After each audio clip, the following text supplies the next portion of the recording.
দুদিনীয়া ভ্ৰমণসূচীৰে কাৰ্বি আংলঙত উপস্থিত হয় এপিচিচিৰ সভাপতি তথা সাংসদ গৌৰৱ গগৈ।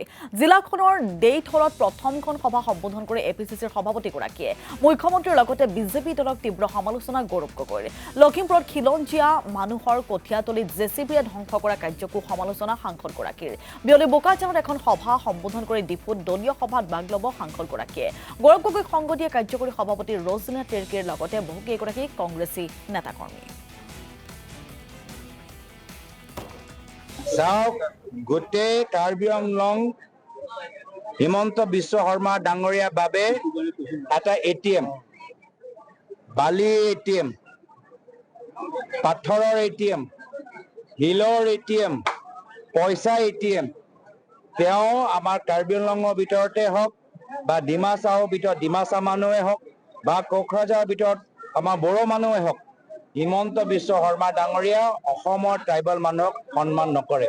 তেওঁলোকৰ বাবে বিজেপিৰ বাবে কিছু মানুহৰ বাবে ৰাজনীতি হ'ল এটা পেচা, ৰাজনীতি হ'ল এটা ব্যৱসায়। দিছপুৰত হিমন্ত বিশ্ব শৰ্মা ডাঙৰীয়া প্ৰাইভেট লিমিটেড ফাৰ্ম চলি আছে আৰু কাৰ্বি আংলঙৰ ভিতৰত তুলিহাম ৰংগাং প্ৰাইভেট লিমিটেড ফাৰ্ম চলি আছে।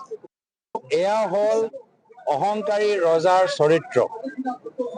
অহংকাৰী ৰজা প্ৰজাৰ লগত অন্যায় কৰে।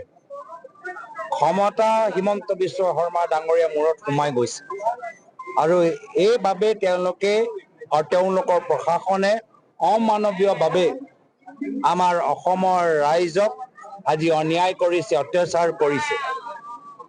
যেতিয়া তেওঁলোকক মাটি লাগে, মামা মামীক যেতিয়া মাটি লাগে, আদানী আৰু আম্বানীক যেতিয়া মাটি লাগে, তেতিয়া তেওঁলোকে একো নেদেখে।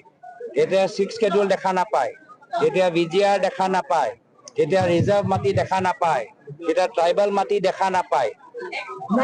তেওঁলোকৰ ওপৰত মামা মামী আদানী আৰু আম্বানীৰ বাবে একো আইন তেওঁলোকে পালন নকৰে।